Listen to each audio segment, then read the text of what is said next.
So this thing basically came off of my hands. This is the oil pump for the 285. And I'm going to say at this point in time, after seeing that broken off, somebody tried to screwdriver that thing off at some point in its life. And these little dinky screws that go into the case.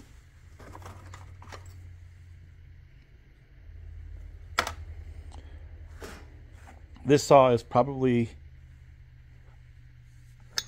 the most beat up saw I have ever had the pleasure to work on.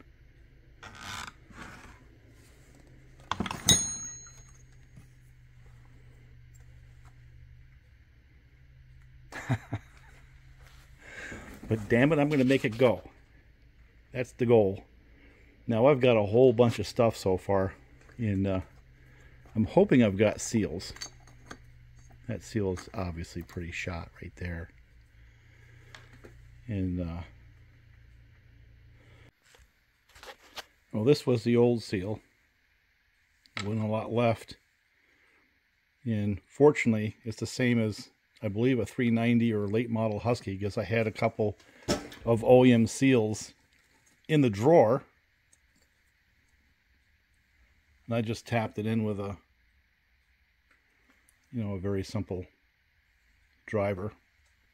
And I guess I should just start assembling on the case, huh? There's no sense in me fighting with it. Let me go blow that off. And I see an O-ring in there. I see that O-ring right in there. So I'm going to wipe that down and clean that off and put a little 1184 around that to help seal it more before I put it back in. Well, I'm not putting it back in this case. I'm going to put it in on the other case. But, one of the most important things you can do with a two-stroke is make sure that that crankcase is sealed.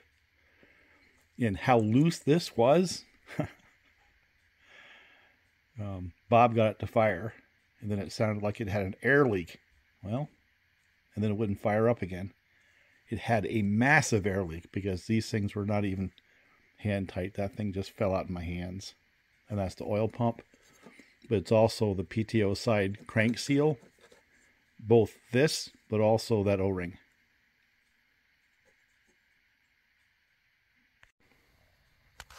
One of the things I've been wondering about for some time is why the case had two fittings right there.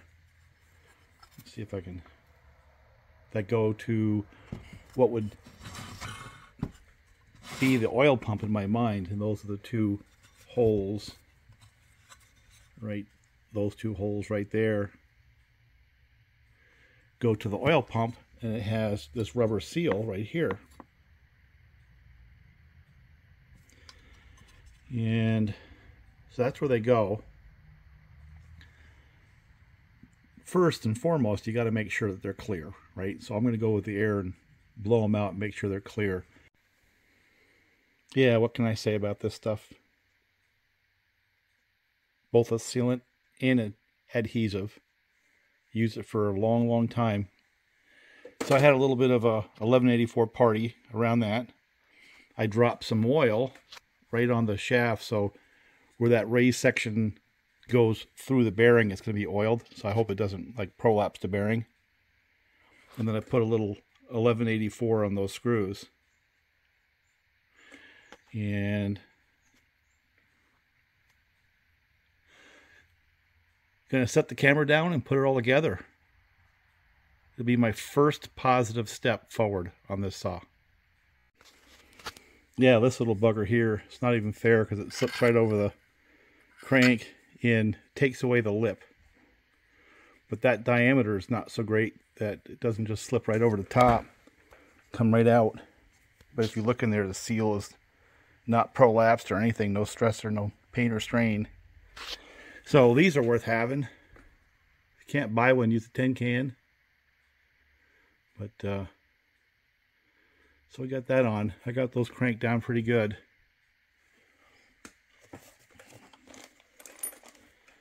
So I guess now this goes in, there's a washer that goes in first. And then the worm gear goes in second. Kind of work that in there. And hopefully the pump works, right? It's kind of a unknown, isn't it? We don't know that. So we can only hope. And that engages there. Probably ought to put a little oil on that first.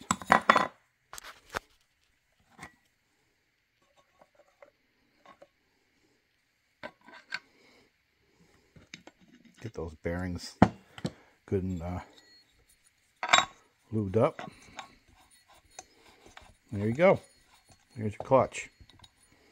There's your oil pump. And that's how you install an oil pump on the 298s, the 285s. And actually there's a whole host of the Husqvarnas that go the same way. So yeah, we got a lot of cleanup to do down here. And that's ultimate old man saw right there. Not very old person running it.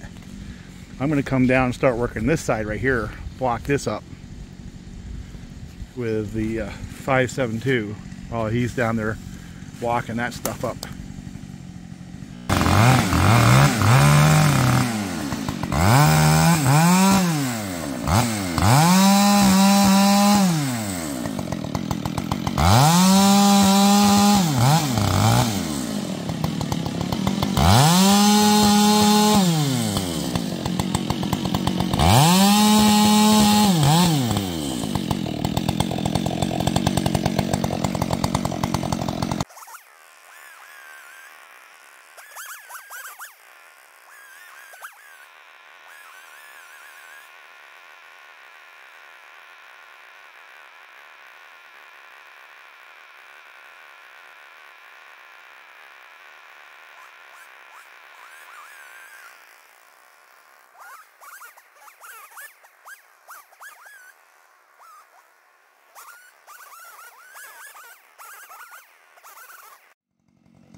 kind of wish I had done it before and after. You got some clouds coming in, but we had a bunch of blowdowns and some stuff I had left behind strewn all over this area right here where I couldn't get through. Well, I need to get through because we're going to put a different road in, get down here with a dozer. So we turned that into this pile right here this morning, my son and I. So I have some video of me working with the 572 with a very dull chain. I wasn't happy with that, so half that video probably won't make it to the channel, if not all of it. But here's a couple of things I want to talk about. I'm in a stand of ash, and some of it's pretty big, but there's also hickory right next door.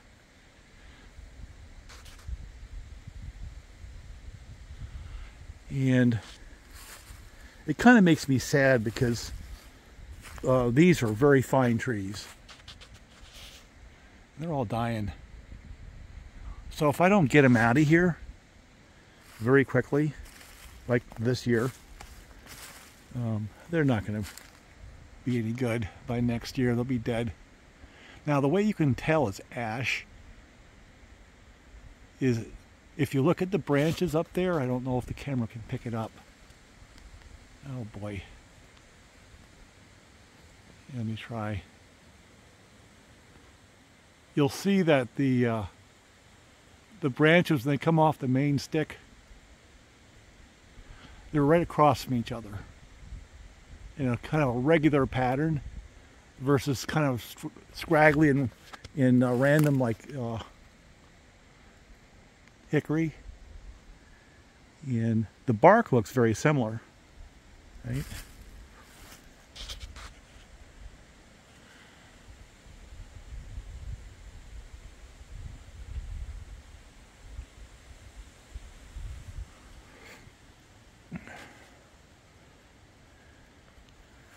You can tell the bark looks very similar. That's a hickory tree. And that's ash right there. And hickory's got those little tiny leaves. You know? So we've got a fair amount of both in here. But the ash is all dying. Like that one right there, you can see is dead. Now I had left these. There was a part of me that said, you know, I didn't want to take the smaller ash trees because I wanted to have a chance or give them a chance to grow. But that didn't work out. They're all just dying. So I'm going to actually come back down in here again and try to get, I don't know, probably 2 tracks or loads of ash out of here. And I'm also going to see whether or not there is any kind of insecticide that I can inject into the ground to try to save some of these trees so they can repopulate. I don't want to see them all go. That's why I left them. Now I did that on the other side of the property as well. There was probably a 10-acre stand. It's all dead. I mean, it's just totally dead. I completely blew it on that one. Same size, you know, 12, 15 inch. You know, I wasn't cutting anything less than 18. But it cost me big time. But anyway, hickory, ash. If you look, you can see the difference in the way the branches are up there. Boy, I wonder if I have enough. Oh, here you go. This is ash. See how they're like this? That's, you know, right across from each other. It's a big old red oak tree right there. Got another one over there. Look at the size of that one. I can't even get my arms around that one. You see, with the big root flares. But so I wanted to talk about that. And I guess the message is, there's ash right there dying, but it's got a leaf or two, so you know, I can probably still get something out of it. So the message is this, you know, if you do have a stand of ash, don't do as I did. You know, get them harvested. You know, there's a nice hickory tree right there.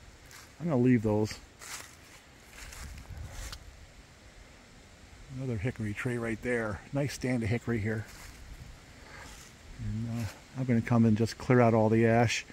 But if I do see one that has leaves on it, I'm going to go and see if I can't find something, you know, that I can either put in the roots or inject into the tree to try to kill the darn bugs. So, but anyway, I put a sharpening on the chain with a square file instead of a round file. I'm just curious, you know. This thing was dull as all get out. I'll show some, I guess. But I'm not sure that worked. We'll see. If it cuts, it cuts. If it doesn't, I'll just go hit it with a round file, because I took the rakers down pretty good. So a round file on that will make that thing cut pretty good. So let's give it a shot. And if I don't like it, I'll hit it with a round file and go at it again. Now here's the thing. I have literally buckets of those chains I've used over the years. And there's plenty of life in them. Just plenty of life. See, I don't think I did a good job on that. I can see that's still rounded off. But these are okay. But these are not. This is not going to be the best chain. But the thing is, I've got a lot of it, and just a good sharpening on those chains, they'll be useful again. And when I'm doing stuff like this, I'm not felling, I'm not bore cutting. It doesn't matter. It really doesn't. So I'm going to try to tune these up and sharpen them and get as much life out of them as I can doing these cleanup operations, you know, after the logging. You got to go in there and clean up the tops. So you can probably see if you look carefully through the woods, I don't know, there's a bunch of tops down from over the years. But I'm going to go and just start blocking it all up. You know, another subject for me, and it may be relevant to some of you fellas out there, is since I don't have my dealer, my Husqvarna dealer anymore around here, you know, they just kind of decided not to do it anymore. I've been relying on Tractor Supply and Lowe's for the Husqvarna brand oil, Tractor Supply as well, but also this County Line brand for things like bar oil. It works fine. You know, I've not been disappointed. And I'm going to have to go online to find a source for my winter weight Husqvarna bar oil and stuff like that. And also probably for the two-stroke oil as well. I'm not going to use Steel Ultra for a whole bunch of reasons. But if I can find a good online source of those supplies, I'll do that some, you know, get ahead of things. But my experience with the Tractor Supply stuff so far has been a lot better than I expected. I was running that saw there with a County Line bar and chain combo. It worked pretty good. And I can tell you the teeth are hard. It's hard to sharpen. You know, it's probably the same chain that you get from Husqvarna. It's actually not that bad. You know, especially for this kind of stuff. Price is low, so the risk is as well. When I go back to felling, where I'm bore cutting and it matters, it's going to be C83 all the way. I'm not going to even argue about it, and I don't even want anyone to try to argue with me about it. I've kind of been around the block a few times now with all the different brands that I've dealt with. Nothing is any better than the C83. It's the most, it's about the smoothest and most predictable chain that I've ever used for bore cutting and felling. Just out of the box, you know, you don't have to do a darn thing to it. And but when you get to this kind of thing and you get the old used chains, then you sort of tune up your skills. You know, sharpening. I don't mind doing that. It can be fun. Let me get the camera going. And I guess the point I was trying to make is when I'm doing stuff like this, I don't have to have a perfect chain. I really don't. I'm going to be sticking it in the dirt. It's just a matter of time anyway. So let's see how this chain that I touched up with a square file works as compared to the round file. If it don't work, I'll just hit it with a round file, get it done.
I trimmed back that bucking spike so it wouldn't jam so quickly and stall the chain. 28-inch X-Tough Husqvarna bar. Nice strong tip. Now, of course, that's resharpened chain because we're doing firewood ops. But easy start, easy restart. That's one of the junk piles. And it is not a junk pile saw. That's a very, very cool saw to run right there. Very pleased with the way that one turned out.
What do you got now?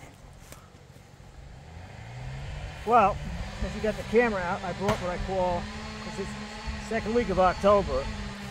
So instead of usually having orange saws or I have red saws with black tops, I brought orange saws with black tops, and it's what we call the Halloween collection. The Halloween collection. So trick or treat. Trick or treat.